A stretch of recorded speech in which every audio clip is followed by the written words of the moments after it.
بسم اللہ الرحمن الرحیم. آپ سب کا بہت بہت شکریہ.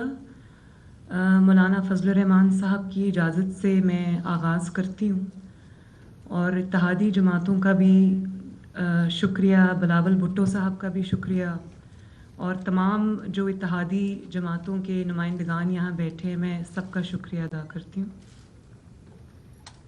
میں اپنی بات کا آغاز چرچل کے اس کوٹ سے کروں گی جو سیکنڈ ورلڈ وار میں، دوسری جنگ عظیم میں انہوں نے سوال کیا تھا. جنگ کا زمانہ تھا اور انہوں نے یہ کہا کہ کیا ہماری عدالتیں انصاف دے رہی ہیں، اور اگر وہ انصاف دے رہی ہیں تو ہمیں دنیا کی کوئی طاقت شکست نہیں دے سکتی.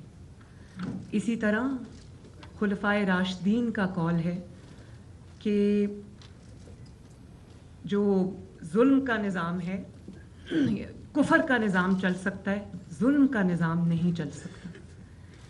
میں جب آج پریس کانفرنس کے لیے، کیونکہ جماعت کی طرف سے میری ذمہ داری تھی پریس کانفرنس کے لیے، تو میں آج جب پریس کانفرنس کے لیے آ رہی تھی تو مجھے بہت سارے میرے ہمدردوں نے یہ کہا کہ آپ کا جو اسلام آباد ہائی کورٹ میں جو پاناما کی اپیل ہے وہ سنی جا رہی ہے اور وہ فائنل سٹیجز میں ہے، تو آپ یہ پریس کانفرنس نہ کریں کیونکہ اس کا جو افیکٹ ہے یا امپیکٹ ہے وہ آپ کی اپیل پر آئے گا اور آپ کو شاید وہ ڈسکوالیفائی کر دیں.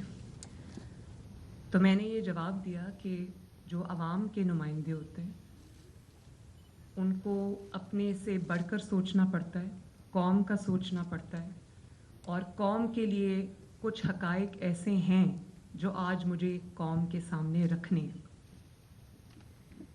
میں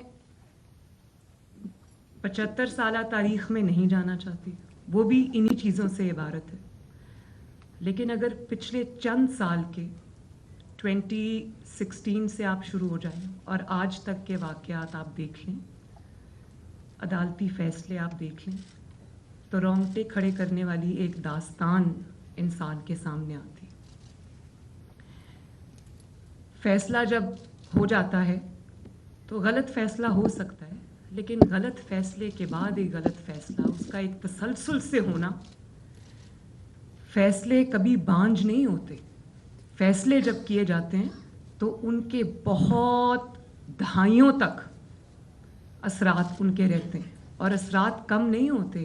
آنے والے وقت کے ساتھ وہ اثرات گہرے ہوتے جاتے. اور کسی بھی ادارے کی توہین کبھی بھی ادارے کے باہر سے نہیں ہوتی. ادارے کی توہین ادارے کے اندر سے ہوتی. عدلیہ کی توہین اگر کوئی کرتا ہے تو متنازع فیصلے کرتے ہیں، انسان نہیں کرتے. میں ابھی پورا ایسے لکھ کے دے سکتی ہوں، پورا مقدمہ لکھ کے دے سکتی ہوں عدلیہ کی تعریف میں، لیکن ایک غلط فیصلہ اس سارے مقدمے کو اڑا کے رکھ دے گا. اور اسی طرح اگر آپ ٹھیک فیصلہ کرتے ہیں، انصاف پر مبنی فیصلہ کرتے ہیں، تو اس فیصلے کے اوپر جتنی بھی تنقید کی جائے وہ تنقید کوئی معنی نہیں رکھتی.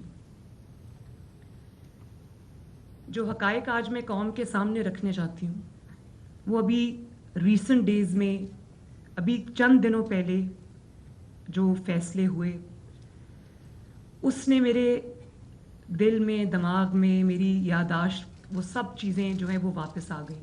میں ان کو مختصراً کوشش کروں گی، لیکن کیونکہ وہ ناانصافیوں کی فہرست اتنی طویل ہے کہ مولانا صاحب مجھے تھوڑا سا اگر وقت عنایت فرما دیں. پچھلے دنوں آپ نے دیکھا کہ حمزہ شہباز شریف صاحب کا الیکشن ہوا، وہ جیت گئے. تحریک انصاف سپریم کورٹ کی رجسٹری میں درخواست لے کر گئی، دیواریں پھلاندیں سپریم کورٹ کی لاہور رجسٹری کی، اور قوم نے دیکھا کہ چھٹی کے دن رات کو رجسٹری کھلی. رجسٹرار گھر سے بھاگا آیا، اس نے کہا جی پٹیشن کدھر ہے؟ تو تحریک انصاف کے لوگوں نے کہا کہ پٹیشن تو ابھی تیار نہیں ہوئی.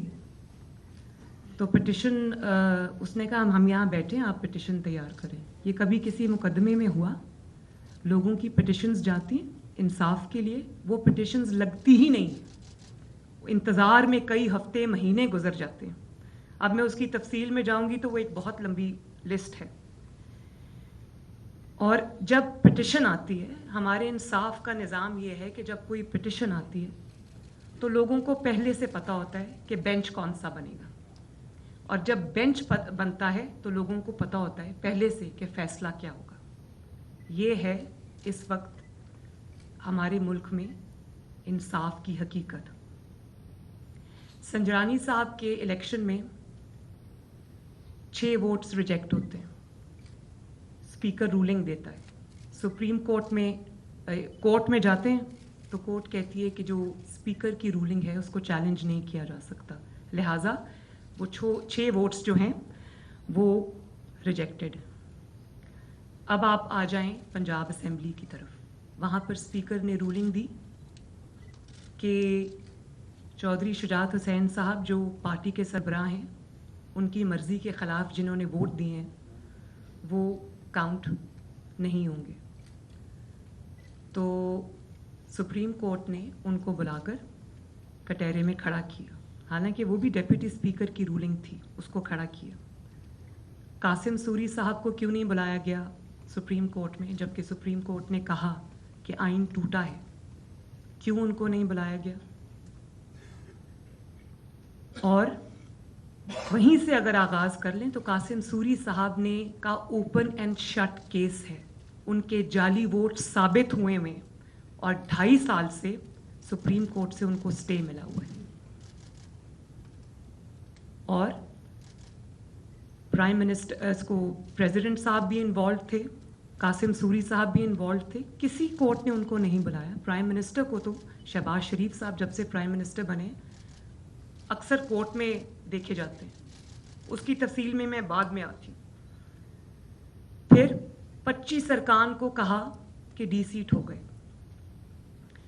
ڈی سیٹ اس صورت میں کہ اگر پارٹی ہیڈ یہ درخواست دے کہ انہوں نے پارٹی ہیڈ کی منشا کے خلاف ووٹ دیا، لہٰذا ان کو ڈی سیٹ کیا جائے.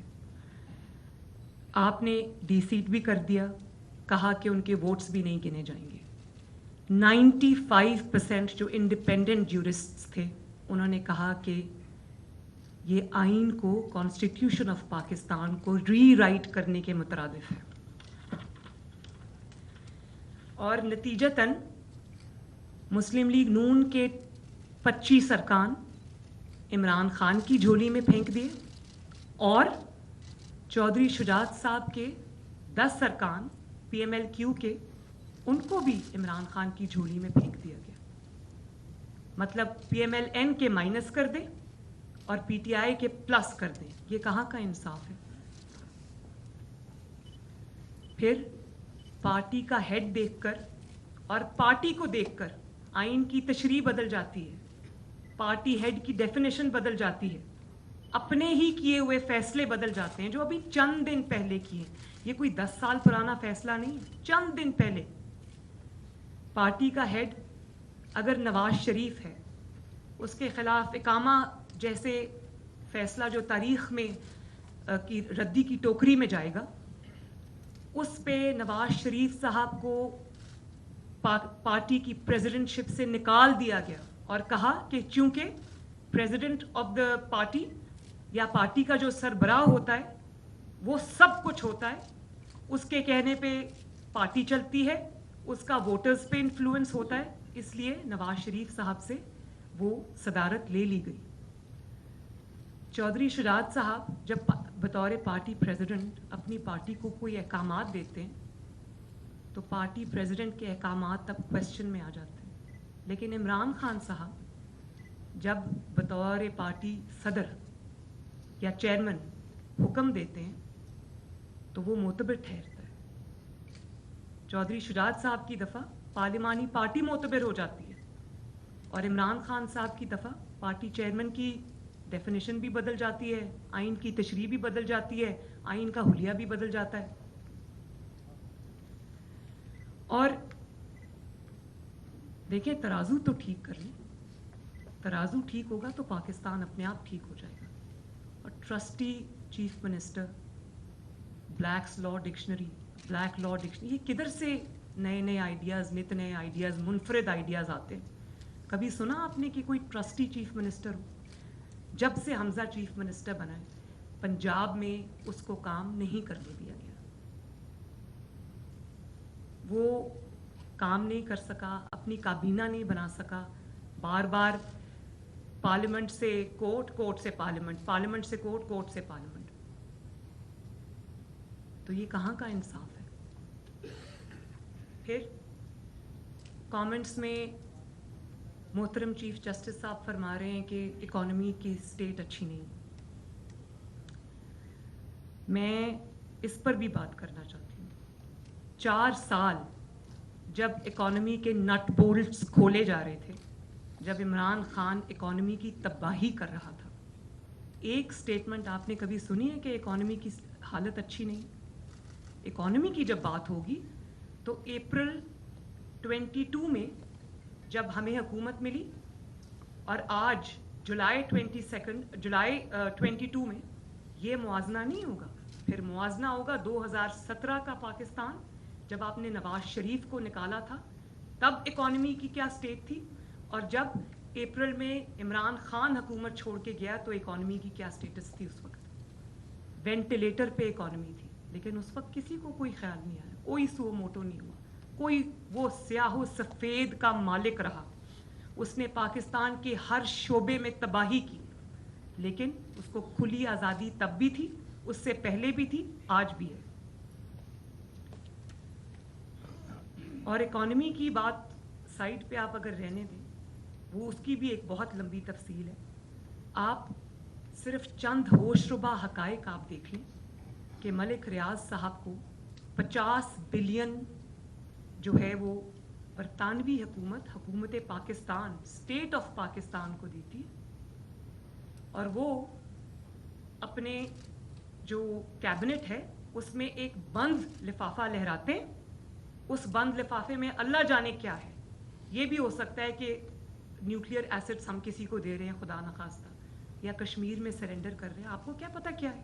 انہوں نے وہ اس طرح بند لفافہ دکھایا اور وہ پیسہ 50 ارب روپیہ ملک ریاض صاحب کو سائفن آف کر دیا. وہ پاکستانی قوم کا پیسہ تھا. کہاں ہے اس کی منی ٹری؟ اس پہ کسی نے سو موٹو نوٹس لیا؟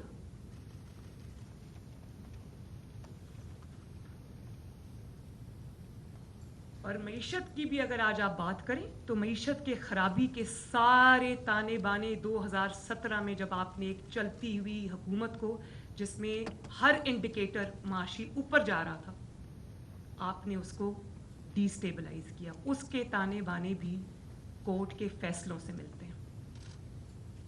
جب سے آپ نے نواز شریف صاحب کو اقامہ جیسے مذاق پر نکالا, تب سے یہ ملک, جس طرح جہاز میں جب ٹربولنس ہوتی ہے تو لوگ سیٹ بیلٹس باندھ لیتے ہیں, ان کو کہا جاتا ہے, اسی طرح یہ ملک ٹربولنس کا شکار ہے. 2017 کے بعد سے لوگوں نے سیٹ بیلٹس کھولی نہیں ہیں آج تک.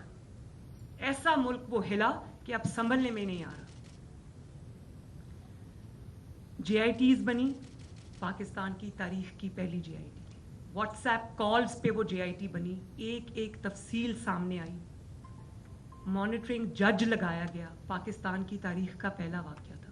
اور وہ مانیٹرنگ جج جو تب لگایا تھا وہ آج بھی مانیٹرنگ جج لگا ہوا ہے. وہ تا حیات مانیٹرنگ جج وہ اس مقدمے کے لیے لگایا تھا, لیکن لگتا ہے کہ وہ تا حیات مانیٹرنگ جج لگ گئے ہمارے اوپر. ہر مقدمے میں جو ہمارے خلاف ہوتا ہے اس میں وہ شامل ہوتے ہیں.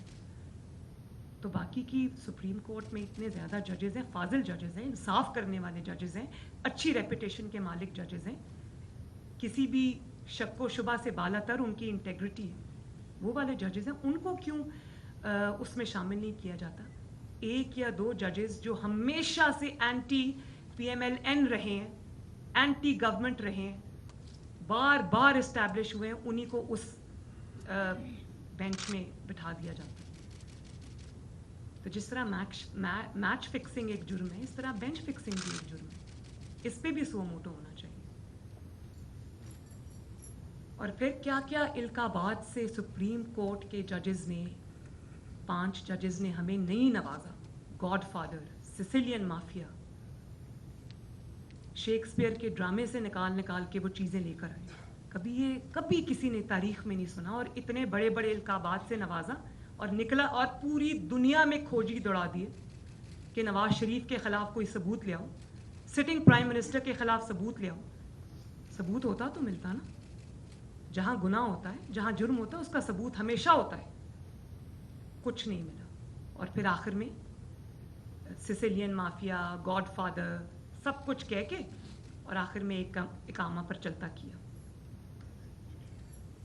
اور مائی لارڈشپس, میں آپ سے بہت احترام کے ساتھ کہتی ہوں کہ جس عدالت میں پیناما کا کیس چل رہا تھا, اسی عدالت میں اس بینچ پہ بیٹھے ہوئے ایک جج نے, جسٹس کھوسا نے, میں XYZ نہیں کہتی, میں نام لیتی ہوں, جسٹس کھوسا نے عمران خان کو کہا کہ سڑکوں پہ کیا مارے پھر رہے ہو, میرے پاس لے کے آؤ پٹیشن, میں سنتا ہوں.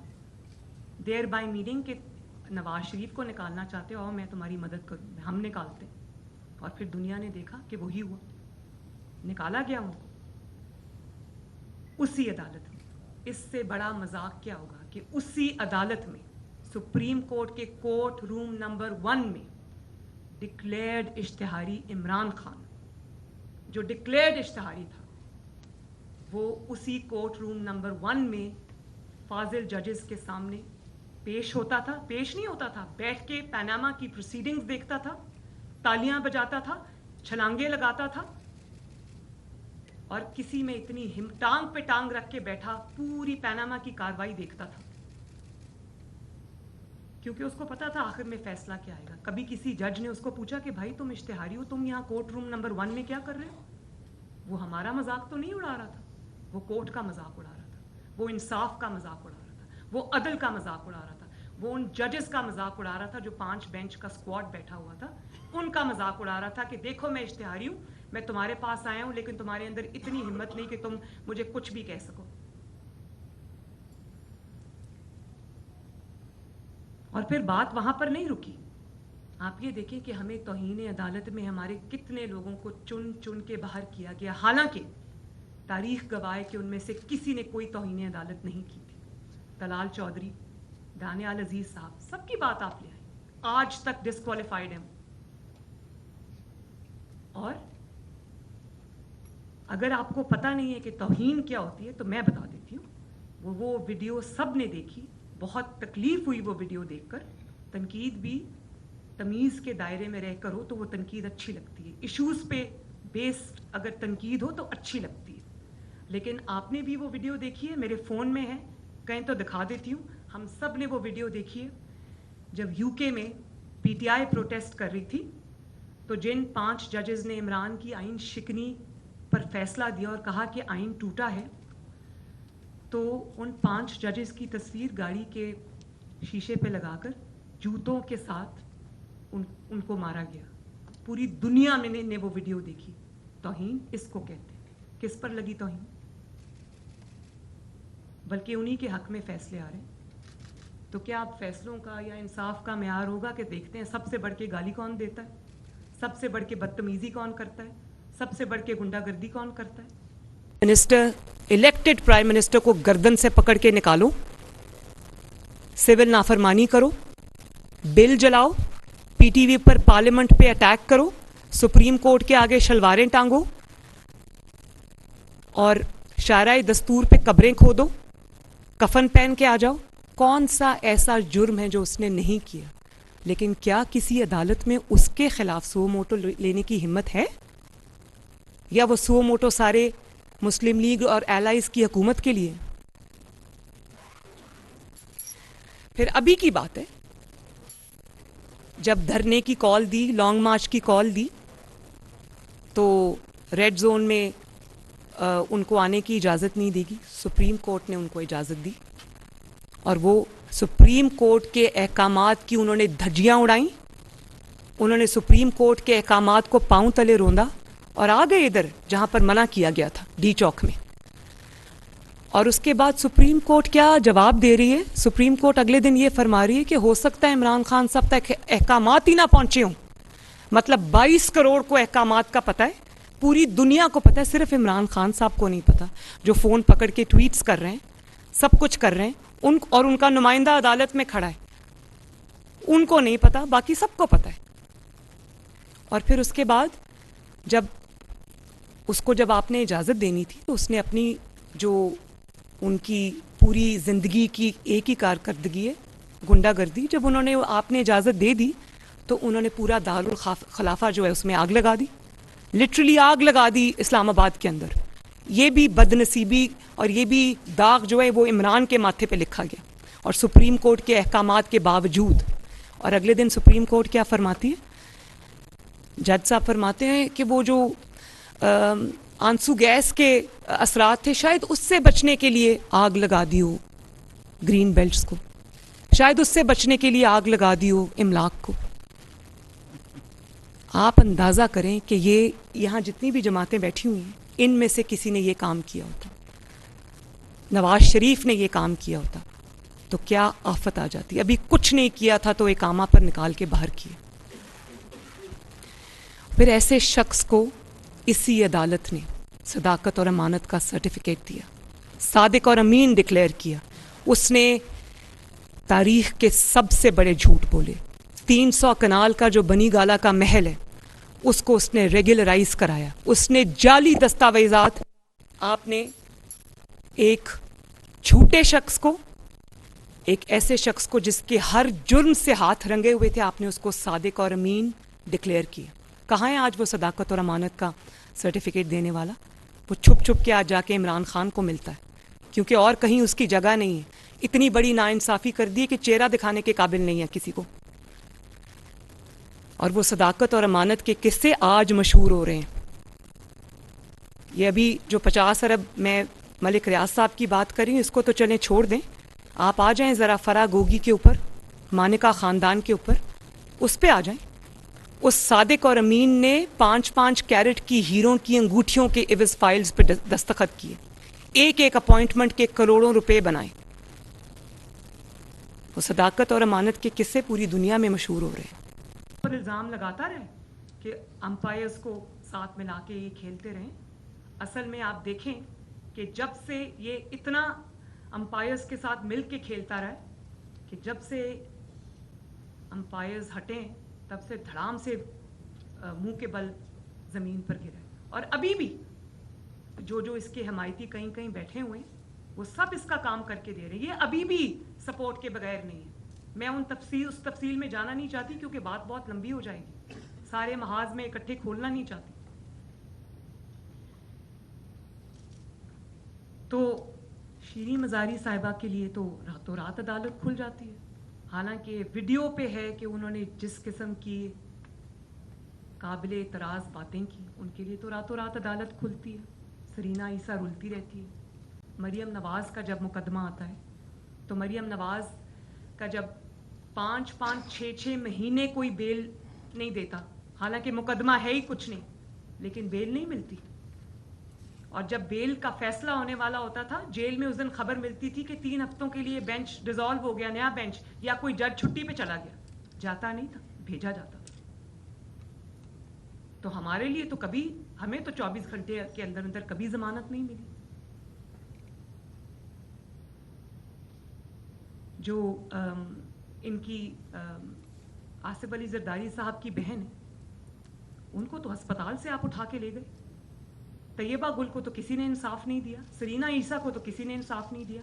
عمران خان خود بولا جب کرسی چلی گئی تو بولا کہ مجھے غلط گائیڈ کیا گیا تھا ان کے معاملے میں، قاضی فائز عیسیٰ صاحب کے معاملے میں، تو میں نے یہ غلط کیا. تو آپ کا اتنا کہہ دینا کافی ہے. کسی کا خاندان خراب ہو گیا، رل گیا، اور آپ نے اتنا سا ایک جملہ کہہ کے آپ چلتے بنے. چلے اس نے تو یہی کرنا تھا نا. کوئی بھی انصاف دینے والا جج ہوگا وہ عمران خان کو کھٹکے گا. نیوٹرل اسٹیبلشمنٹ ہوگی تو عمران خان کو کھٹکے گی. نیوٹرل ای سی پی ہوگی تو عمران خان کو کھٹکے گی. لیکن آپ یہ بتائیں کہ میں ان ججز سے، مائی لارڈ شپ سے یہ پوچھنا چاہتی ہوں کہ وہ آپ کے بردر جج تھے نا، آپ کے فیلو جج تھے، آپ نے کیا کیا؟ تو وہ یہ حقائق سب کے سامنے ہیں. مریم نواز تو ڈیتھ سیل میں رہ کے آ جاتی ہے بغیر کسی جرم میں. علیمہ خان کو کہا جاتا ہے جرمانہ دے دیں اور گھر جائیں. یہ ڈبل سٹینڈرڈز ہیں. کیوں جرمانہ دے دیں اور گھر جائیں؟ جرمانہ کس چیز کا دیتے ہیں؟ جرمانہ تب دیتے ہیں جب آپ نے کوئی جرم کیا اور ثابت ہو جائے. مجھ سے تو کوئی جرمانہ نہیں لیا گیا. میں تو آج بھی، میری حکومت ہے ہماری، اور میں آج بھی کورٹس میں کھڑی ہوں. میں 5 سال سے کورٹس میں پیش ہو رہی ہوں. میں نے تو نہیں کہا میری جان کو خطرہ اس لیے میں کورٹ نہیں آؤں گی. یہ ہوتا کون ہے عمران خان؟ جب اس کو اپنی ضمانت مانگی ہوئی ہے، کیس میں بلایا جاتا ہے تو ایپلیکیشن بھیج دیتا ہے کہ میری جان کو خطرہ ہے، میں نہیں آ سکتا، اور کورٹ ایکسیپٹ کر لیتی ہے. میں ذرا 3 دفعہ بھیجتی ہوں ضمانت کورٹ میں، ایپلیکیشن کورٹ میں، کہ میری جان کو خطرہ ہے. میں دیکھتی ہوں مریم نواز کو چھٹی ملتی ہے کہ نہیں ملتی. مجھے ایک دفعہ سلام کا جواب دینے پر عدالت نے لائن حاضر کر دیا تھا اور کہا تھا ہم ضمانت کینسل کر دیں گے.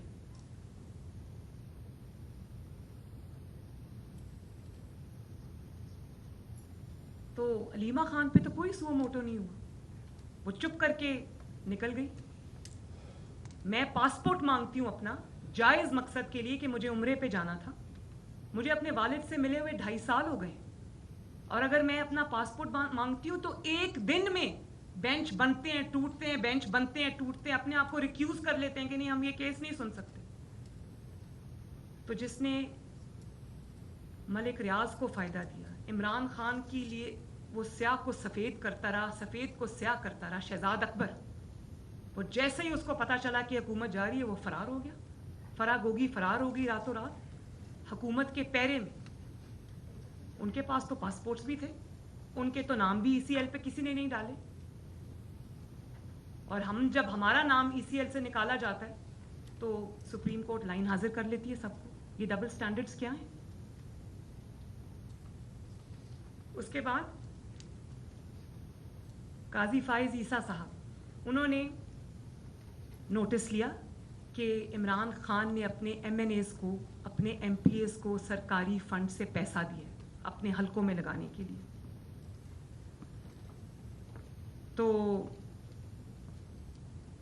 کہا گیا کہ ایگزیکٹو ڈومین ہے، کورٹ مداخلت نہیں کر سکتی. چودھری پرویز الہی صاحب کا کیس نیب نے بند کیا، کوئی سو موٹو نہیں ہوا. BRT کے راستے میں رکاوٹ کھڑی کی. BRT کا جب کیس کھلا تو سپریم کورٹ نے اس کو بند کر دیا.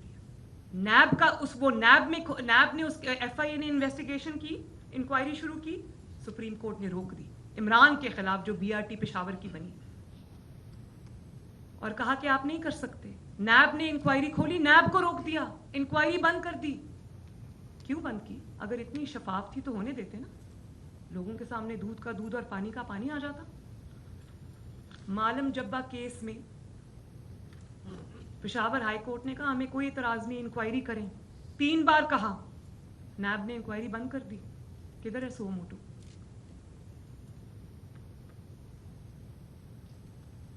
فارن فنڈنگ کیس، سب کیسز کا باپ ہے یہ کیس، جس میں عمران خان نے جھوٹے اور جعلی اکاؤنٹس شو کیے ہوئے ہیں، ملازموں کے نام پر پیسہ منگوایا ہوا ہے، اور کہاں سے؟ اسرائیل سے، بھارت کے لوگوں سے ممنوعہ فنڈنگ لی ہوئی ہے جو کروڑوں میں.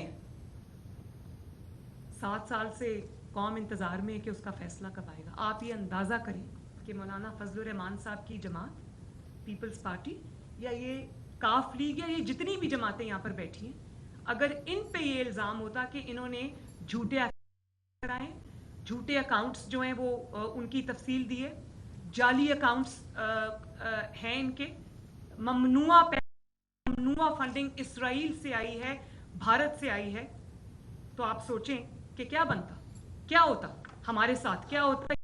اندازہ ہے کہ ہمارے ساتھ کیا ہوتا.